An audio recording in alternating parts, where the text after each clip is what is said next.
Hello, good morning. Ito pala guys yung puso. Puso ng saging guys, sobrang mahal. Yan, 84 yung isa guys. Tapos yung isa is 67. 67. Grabe ang mahal ng puso dito sa Maynila. Noong bata ako guys, nagbibenta ako ng puso ng saging. 25 yung isa.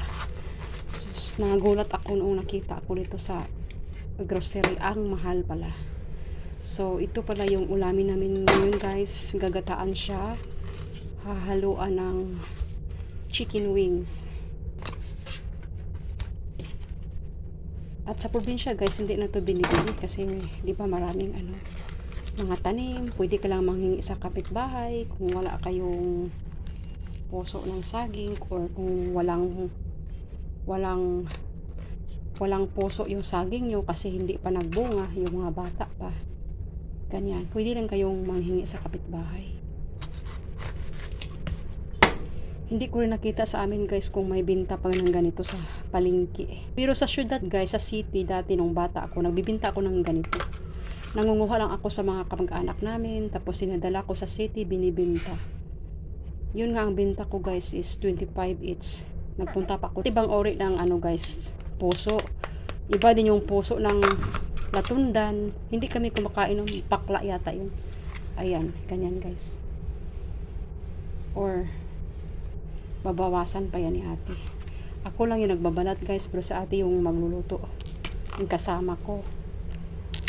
Sabi ko, ako ang magbabalat para mag-video ako at wala talaga akong guys, upload. Sarap to. Sa amin nga guys para makatipid kami. Yung dinuguan, hinahaluan namin ng ganito para dumami. Kasi kung puro guys, puro dinuguan talaga. Yung karne ba, maaksaya. Kaya ang ginagawa ng nanay ko, hinaluan ng ganito para dumami at maghapon na ulam na yun. Kunyari, tanghalian hanggang gabi na. Ganyan. So, ang ginagawa ng mama ko para dumami, lalagyan niya ng puso ng saging. Para magkasya. Kasi marami kami noon, nakatira kami sa lola ko. Kasama yung mga tiya ko at yung mga kapatid ko. Yan. Kaya marami kami. So, ayan guys. At tayo'y papanig na sa kusina para sa pagre-ready nito or pagluluto ni ate. So, ito pala yun guys, yung chicken wings. Nahuli na ako, naggigisa na si ate. At ako'y nagbabalat pa ng puso ng saging at si ate ay nag-uumpisa na. Dito yun siya ilagay guys. Unahin mo na lutuin ang chicken wings bago yung puso. At may mga lamas na yan lahat. Good for guys, 4 na tao. Hanggang gabi yan siya guys ha. Ayan na guys ang puso. Ginaganyan ni ate. Si ate na yun nagaganyan. At nood lang ako. Para patuloy yung video guys ba. Sabi ko kay ate wag nang balatan kasi pag balatan mo pa kukunti ng kukunti. Yung mahal, grabe 87 yung isa. Kulang-kulang na mapunta sa 100. Kunti lang naman ang makain kasi ang hindi naman pwedeng isama yung matigas na balat. Yung magulang, yung bata lang. So yan guys, tapos na si ate sa hiwa-hiwa sa puso. So kaya siya guys is kumuta ng asin para yung mga tagok ba or dagta mawala. So ito na yung asin. Nire-ready ko na. Ganyan. Kumuto lang siya guys para matanggal yung niya dagta. Ano natin ang asin tapos hugasan. Ganun lang guys kasi. Pero masarap yun siya. Papanig naman tayo dito sa ating chicken wings. So yun guys. Palutuin lang natin tong manok. Saka ihalo yung puso ng saging na nagayat-gayat na or na hiwa-hiwa. Bango. Gusto ko yung guys, manok. Gustong-gusto ko yung chicken wings. Ayaw ko yung mga legs. Ito yung gusto ko.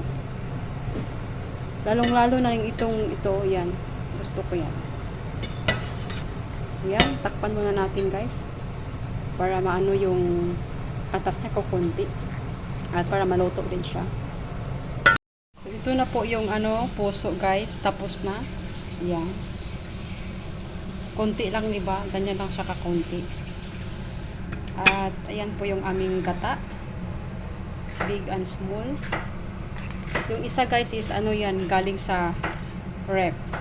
Hindi naman niya masisira kasi nasa malamig. So gagamitin namin ngayon. At medyo maraming gata guys para mas lalong masarap ang ating puso at chicken wings na ginataan. Ayan, yan siya guys. Palutuin lang yan siya bago ilagay yung gata at saka yung puso. Ayan guys, nilagay na ni ate yung puso. Ako sana yung maglagay. Sabi ko ikaw na lang kasi ako bibideo. Unahin mo na yung tapos nalagyan namin siya ng sili green para lalong masarap. Medyo anghang ng kaunti. Ayan. Ganun lang kasimple ang ulam at masarap. Simple na masarap. So ito na guys, lalagay na natin yung ating gata. Kasi luto na yung puso guys. Yan. O diba, napakadaming gata. Nalagay ko na rin yung sili green guys. Yan siya.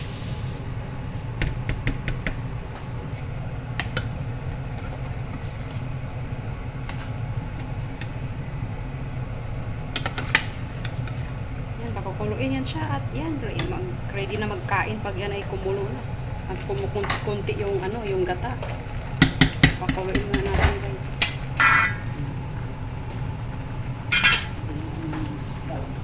Yan guys, naglalagay kami ng sili green at saka siling pula. So ito na po yung ating ginataang puso. Ito ay ready to serve. Yan, daming sabaw guys. So magbahog-bahog kami nito. Yan. Thank you for watching. Please like and subscribe to my channel. Bye-bye.